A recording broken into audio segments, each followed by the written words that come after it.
दोस्तों, इन साइड में मौसम वगैरह में कुछ आमदे इस्लामाबाद मरी इस वक्त ये दोनों मुकामात ऐसे हैं जो शदीद तरीन नजरों में हैं। हर एक बदनी दूरबीनें लगाई हुई हैं और इन दोनों मुकामात पर आने जाने वालों के ऊपर नजरें गाड़ के बैठे हैं कि जनाब कोई चीज सामने आ जाए, क्योंकि इस वक्त इस्लामाबाद और मरी के दरमियान जितनी शटलिंग हो रही है जनाब ये तारीखी है।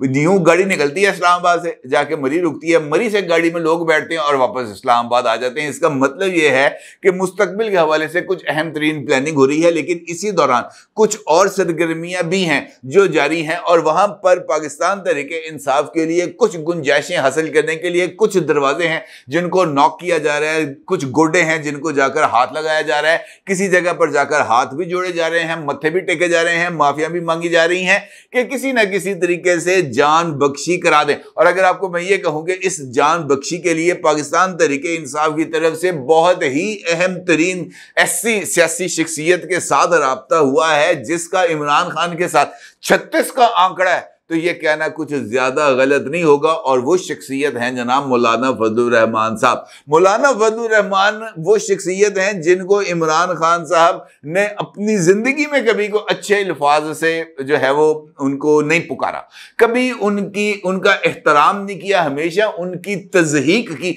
तज़हीक तो खैर इमरान खान की सरिश्त में लिखा हुआ है ना, उसने तो मेरा नहीं ख्याल कि शायद अपने माँ बाप का भी एहतराम किया हो। वो ऐसी शख्सियत जिससे कभी किसी का एहतराम नहीं किया। और मौलाना फजलुर रहमान साहब को वो जो है अटैक इस वजह से किया जाता था ताकि लोगों की तरफ से उसको तवज्जो मिले, ताकि वो अपना जो एक घटिया किस्म का नैरेटिव है उसको आगे बढ़ा सके। और ये सितम ज़रीफी देखें हालात की कि वही इमरान खान है, वही इमरान खान गोडे पकड़ने के लिए भेज रहा है अपना खुसूसी मंदूब किसके पास? मौलाना फजलुर रहमान साहब के पास। मुतालबा किससे कर रहा है? एक और ऐसे सियासी हरीफ से जिसके उसने जिंदगी को बर्बाद करने के लिए हर एक कदम उठाया, यानी नवाज शरीफ। बंदा भेज रहा है इमरान खान फजलुर रहमान साहब के पास कि नवाज शरीफ से मेरी सिफारिश करा। अंदाजा लगा लें आप ये कैसी स्टोरी है। और ये हकीकत पर मबनी चीज है जो मैं आपकी खिदमत में पेश कर रहा हूं। कौन सी शख्सियत थी जो जाके मौलाना फजलुर रहमान साहब से मिली, क्या बात की गई, कौन से पैगामात दिए गए और उसके नताइज क्या होंगे, सारी सूरत हाल पर आपके साथ जरा तफसील के साथ तबादला ख्याल करूंगा। लेकिन उससे पहले इमरान खान साहब का एक और कारनामा आपकी खिदमत में पेश करना बहुत ही ज्यादा जरूरी है, क्योंकि ये जो मिसाल दी जाती है ना कि तमाम अमराज की वाहिद दवा इमरान खान है, तो उसकी एक छोटी सी झलक है जो आपकी खिदमत में पेश करना है। और इससे आपको पता चल जाएगा कि माजी में इमरान खान ने क्या किया और अगर वो दोबारा इक्तदार में आ जाएगा तो फिर क्या करेगा।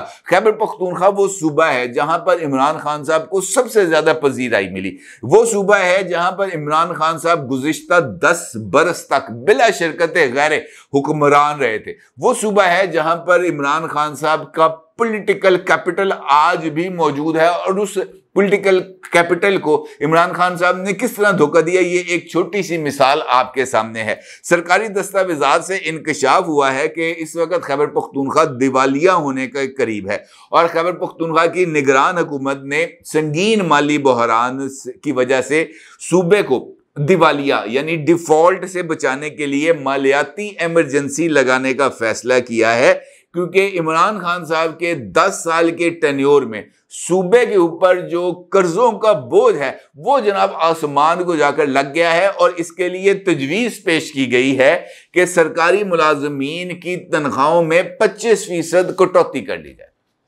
ये वो शख्सियत हैं जो इक़्तिदार में आए थे मुझे और आपको रिलीफ देने के लिए, वादे करके आए थे, बड़े बड़े दावे किए थे, जनाब जमीन को आसमान कर दूंगा, आसमान को जमीन कर दूंगा, दूध और शहद की नहरें बहेंगी, सोने के भाव जनाब मिट्टी बिकेगी, मिट्टी के भाव सोना बिके, पता नहीं क्या गया उल्ट पटांग किस्म के जो है इमरान खान साहब की तरफ से दावे और नारे लगाए गए थे। हकीकत ये है जनाब कि ये सूबा उन्होंने डिफॉल्ट के किनारे पे लाके खड़ा कर दिया है।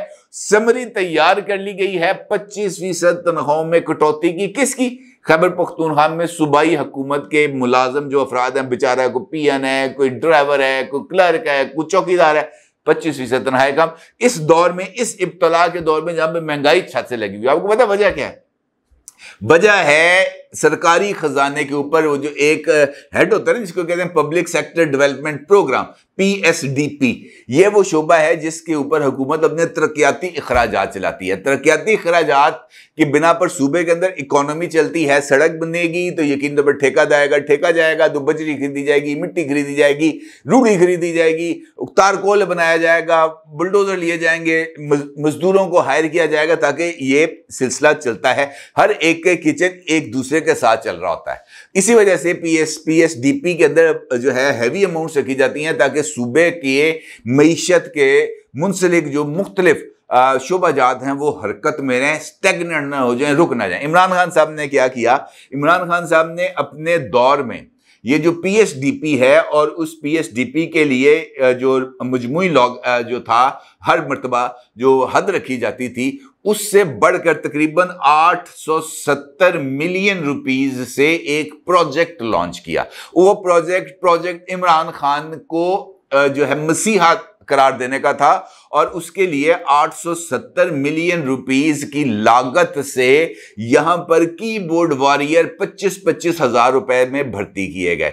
उसके खौफनाक किस्म के इंकशाफात और दस्तावेजात सामने आई हैं, जिसमें इस बात का जिक्र किया गया है कि किस तरीके से चेयरमैन PTI का जाली इमेज घड़ने का जो मंसूबा है वो तैयार किया गया, किस तरीके से जाली तशहीर की गई, किस तरीके से रियासती इदारों के खिलाफ झूठा प्रोपेगेंडा किया गया, और किस तरीके से लोगों को 25 से 40 हजार रुपए माहाना मुशायरे पर भर्ती किया गया, उनकी जेनसाजी की गई और इन तमाम लोगों को मुख्तलिफ सरकारी महकमों में भर्ती कराया गया, या ऑलरेडी वो लोग जो मुख्तलिफ सरकारी महकमों में भर्ती थे उनको 25-25 हजार रुपए इजाफी दिए गए, ये कहते हुए कि जनाब आपने जो भी पोस्ट आएगी या जिस तरीके से आपको व्हाट्सएप ग्रुप के अंदर पैगाम आएगा उसको आपने ट्विटर के ऊपर, फेसबुक के ऊपर, इंस्टाग्राम के ऊपर, टिकटॉक के ऊपर ये चीजें बनाकर भेजनी है, ताकि लोगों की ज़हन साजी हो। किससे? सरकारी खजाने से। और सरकारी खजाने के इस बोझ को कैसे जो है जो उसको बराबर करने की कोशिश की गई? कर्जे लेने की। अब कर्जे लिए किस पे लिए? सूद पे लिए। सूद पे कर्जे लिए, अदा किसने करने थे? हुकूमत ने करने थे। हुकूमत ने कैसे करने थे? लोगों पर टैक्स लगाने थे। टैक्स लगाए, सारा कुछ कर लिया, नतीजा क्या निकला? सिफर। लेकिन बाबा ऊंचा रहना चाहिए। इमरान खान साहब के इमेज पर किसी तरह का कोई कंप्रोमाइज नहीं होनी चाहिए। ये खौफनाक किस्म की दस्तावेजात हैं जो सामने आई हैं, आप इनके अक्स अपनी स्क्रीन पर देख सकते हैं। बड़ी वजाहत के साथ इसके अंदर चीजों को बयान किया गया है। ये वो एक डॉक्यूमेंट है जिसके अंदर वजाहत की गई है national bank of Pakistan Peshawar को कि जनाब आपने इतने करोड़ रुपए इन अकाउंट्स, ये जिनकी तफसीलात मैंने आपको बता रहा हूं, इन अकाउंट्स में लोगों को भेजने हैं। माहाना बुनियाद पर सरकार यहां से जो है वो चेक भेजती थी, ये आगे इन लोगों के अकाउंट्स में ट्रांसफर होते थे। कोई इसका प्रोडक्टिव काम नहीं था। कोई मसला सिर्फ ये था कि लोगों को जो है उनको लगाना है इस काम पे कि मसीहा इस पाकिस्तान में एक है, उसका नाम है इमरान खान, और चोर इस पाकिस्तान में 3 है, जिसमें है नवाज शरीफ, आसिफ जरदारी, मौलाना फजल रहमान। ये चीजों को इस्टेब्लिश करने के लिए किया गया। और जब इक़्तिदार से हटे, इन्हीं लोगों को जो सरकारी मुलाजिम भी थे, जिनमें से अक्सरियत लोग, उनको बाज़ाब्ता तौर पर इस्तेमाल किया गया ज़ेन साजी के लिए, ताकि वो सरकारी और रियासती इदारों पर हमलावर हो जाए। ये तमाम चीज़ों के ताने बाने इस रिपोर्ट के अंदर, ये जो चीज़ें सामने आ रही हैं, ये जो डॉक्यूमेंट्स हैं, इसके अंदर वाजे होते हैं। इसके अंदर कोई ढका छुपा, कोई झूठ नहीं महबूब, तो ये सब कुछ मबनी पर हकीकत चीज़ है। 25% कटौतियों के हवाले से जो चीज़ें हैं वो तैयार कर ली गई हैं। माली बहरान को कंट्रोल करने के लिए ये एक ऑप्शन उनको मिला है। इसके साथ साथ दीगर जगहों पर भी अखराजात में कमी होगी, लेकिन वो लोग जिन्होंने 25-25 हजार रुपए लिए थे, वो अब उनकी छांटी के अमल का भी आगाज हो गया है। 25-25 हजार रुपए जो है वो उनको जो दिए थे वो तो अब वापस नहीं आने, अलबत्ता 25% तनख्वाहों में जो है वो कमी की जा रही है। लेकिन इसके बावजूद जो सूबे की मैनेजमेंट कमेटी है उसका ये मानना है कि हमारी मुश्किलात कम नहीं होंगी, और मसीहा आला पाकिस्तान के जो हैं उनके ये जो है वो काम था जो किसी से ढके छुपे नहीं है। और अब ये शख्सियत खुद जो है जेल में मौजूद है। आपको पता है कि एक दिलचस्प चीज सामने, यह साइफर केस के हवाले से जो है ना, अबुल हसनात जुल्करनैन साहब की अदालत के अंदर आज भी कार्रवाई थी। वहां पर एक इंपॉर्टेंट जो है इमरान खान साहब के वकला की तरफ से चीज सामने आई है। उन्होंने कहा है कि जनाब खान साहब को खुसूसी तौर पर अपने फाइनेंस मैनेजर से मिलने की, या इनका जो सेक्रेटरी होगा, वो मैनेजर होगा, उससे मिलने की इजाजत दी जाए, उससे कहा जाए कि वो चेकबुक साथ लेके आए। पूछा जनाब चेकबुक को क्या करना है? उन्होंने कहा जनाब खान साहब का इस वक्त जो किचन है, घर के जो अखराजात है, वो बहुत बुरे तरीके से मुतासर हुए हुए हैं। खान साहब के पास चेक जाएंगे तो खान साहब साइन करेंगे तो घर का खर्चा चलेगा। भाई जो इतनी नजर न्याज आ रही थी वो किधर गए? वो जो तय खाने भर लिए थे लोगों से उन टिकटों के पैसे वसूल करके जो इलेक्शन नहीं होने थे, कहां गए वो पैसे? वो जनाब इसी चक्कर में ये जो सोशल मीडिया अंदरून मुल्क बैरून मुल्क ये जो हजारों लाखों डॉलर जा रहे थे, ये इसी चक्करों में जा रहे थे। फिर कैंपेन चल गई है एक और, वो भी बड़ी दिलचस्प, वो मैं आपको किसी वीडियो में उसकी भी आपको साथ कुछ डिटेल्स शेयर करूंगा। अलबत्ता ताज़ा तरीन वाकया ये हुआ है सामने कि जनाब बंदे को भेजा गया है और राब्ता करने की कोशिश की गई है और ये बात कही गई है कि जनाब आप हमारी मदद फरमा दें, क्योंकि आपके अलावा इस वक्त कोई और ऐसी शख्सियत नहीं है हमारे पास जो हमारी मदद फरमा सकेगी। और आपको याद होगा कि मोहम्मद अली दुरानी साहब एक शख्सियत पाए जाते हैं। मोहम्मद अली दुरानी साहब ने अभी 2 दिन पहले ईवान सदर में जनाब आरिफ अलवी साहब से मुलाकात की थी। उसके बाद अली मोहम्मद खान असद कैसफ अली स्टोरी मैंने आज सुबह की है, आपने वीडियो देखी होगी।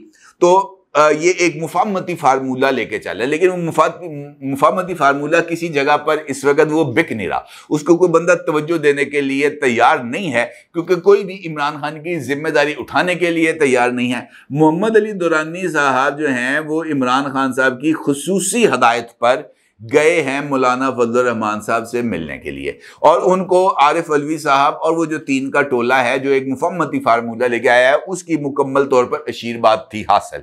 ये लोग गए हैं अब, और तकरीबन 2 घंटे तक मोहम्मद अली दुरानी ने जो मौलाना फजल रहमान है उनके पैरों में बैठकर उनके गोड्डे दबाए हैं। मैं उस बंदे के हवाले से जिक्र कर रहा हूं जो मौके पर मौजूद था। उन्होंने कहा जनाब जो है ना मोहम्मद अली दुरानी साहब लिटरली जो है वो मौलाना साहब के गोड्डे पकड़ के बैठे रहे, और उन्होंने कहा जनाब अल्लाह का वास्ता नवाज शरीफ से सिफारिश कर दें। 2 घंटे तक मुसलसल। पहले तो मौलाना साहब टाइम नहीं दे रहे थे, तो कहते थे मैंने नहीं मिलना। फिर मौलाना साहब के बहुत सारे करीबी दोस्तों तक अप्रोच किया गया, सिफारिशें डलवाई गई, आखिरकार मुलाकात तय कराई गई। उसके लिए जवाज ये बनाया गया कि चूंकि मौलाना साहब की खुश दामन का इंतकाल हो गया था, उसकी ताज़ियत करने के बहाने मोहम्मद अली दुरानी साहब को जो है वो अंदर घुसा लिया जाए। वो चले गए जनाब मुलाकात करने के लिए, फातह खाने की, इज़हार अफसोस किया।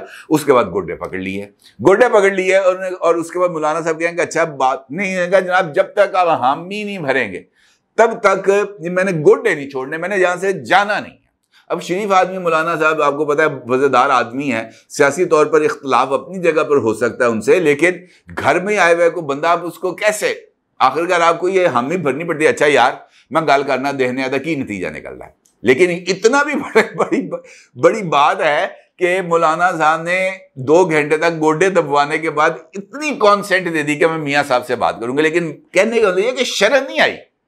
यानी वो शख्सियत जिनको डीजल नारे लगवा के इमरान खान खुश होता था, लोगों को नीचे से इशारे किए जाते थे। इमरान खान जब जलसे कर रहा होता था कि डीजल दी आवाज़ें लाओ, वो आवाज़ें लगती थी, इमरान खान मुस्कुराता था, कहता है मुझे समझ आ रही है आप लोग क्या कह रहे हैं। आज देखें उसी डीजल उन्हीं मौलाना साहब के पास। आपको बल्कि याद आया मुझे, वो जब साइफर वाला मामला चल रहा था, इमरान खान वजीर आजम था, कामरा में जनरल बाजवा से मुलाकात हुई, तो उसमें जनरल बाजवा ने कहा कि आप ना मौलाना साहब को हर वक्त इस तरीके से ना बुरे इल्काबात से ना नवाजा करें, उन्हें अच्छे तरीके से मौलाना साहब कह के पुकारे जो उनका नाम है। तो उसी टाइम पे 2 घंटे बाद जलसा था, वहां पे जाके सारी वारदात सुना दी और फिर डीजल कह दिया। कहने मतलब ये है कि जब इख्तिदार और इख्तियार था, खान साहब छत को लगे होते थे। अब इख्तिदार भी नहीं है, इख्तियार भी नहीं है, जेल में लगे हैं, और जेल में होने के बाद जो मराद चाहते हैं, जो सहूलत चाहते हैं, किससे चाहते हैं? उन्हीं लोगों से चाहते हैं जिनको चोर डाकू लुटेरा कहते रहे। मौलाना साहब के गुड्डों को हाथ लगा लिया, मौलाना साहब से ये दरख्वास्त कर दी कि जनाब आप नवाज शरीफ साहब से सिफारिश करते हैं। मौलाना साहब ने कह दिया कि जनाब मैं जो है नवाज शरीफ साहब से सिफारिश करूंगा, उनसे बात करते हैं, देखते हैं वो क्या कहते हैं। मुझे पता उन्होंने क्या कहना है। उन्होंने कहा जनाब मेरी जात के ऊपर जो कुछ हुआ मैं उसको माफ करता हूं, लेकिन जो कुछ मुल्क के साथ हुआ उसको मैं कैसे माफ कर सकता हूं, क्योंकि अब सबको पता है कि जनाब गाड़ी का ये जो शटलिंग हो रही है ना इस्लामाबाद से मरी के दरमियान, ये खामखा नहीं होती। बहुत सारी चीजें हैं, अभी आप देखेंगे, कल का दिन गुजर जाने दें, कल नैब को अपना जवाब इस्लामाबाद हाईकोर्ट में दाखिल कर लेने दें। वो क्या जवाब था वो भी मैं आपको बता चुका हूं पिछली वीडियो में। वो जवाब दाखिल हो लेने दें, उसके बाद आप देखिएगा कि कल या परसों इलेक्शन कमीशन इंतखाबात की तारीख का ऐलान भी करेगा, इलेक्शन कमीशन शेड्यूल का ऐलान भी करेगा, और उसके बाद इन लोगों की तड़पनियां जो है ना वो देखने से ताल्लुक होंगी। फिर ये पता चलेगा कि जनाब ये जाके लोगों के गुड्डों को हाथ लगाने का क्या फायदा होता है, क्या नुकसान होता है। इमरान खान साहब को मौजूदा हालात में मुझे कोई रिलीफ मिलता हुआ नजर नहीं आता। मौलाना साहब यकीनी तौर पर सिफारिश कर सकते हैं कि आया सी गल की पानी देख लेना, इससे ज्यादा कुछ नहीं होगा। और इस तरह भी हो जाना मेरा ख्याल है कि इमरान खान के लिए बहुत काफी है। अब दुनिया की जरूर कीजिएगा। आपका बहुत शुक्रिया। अल्लाह हाफिज।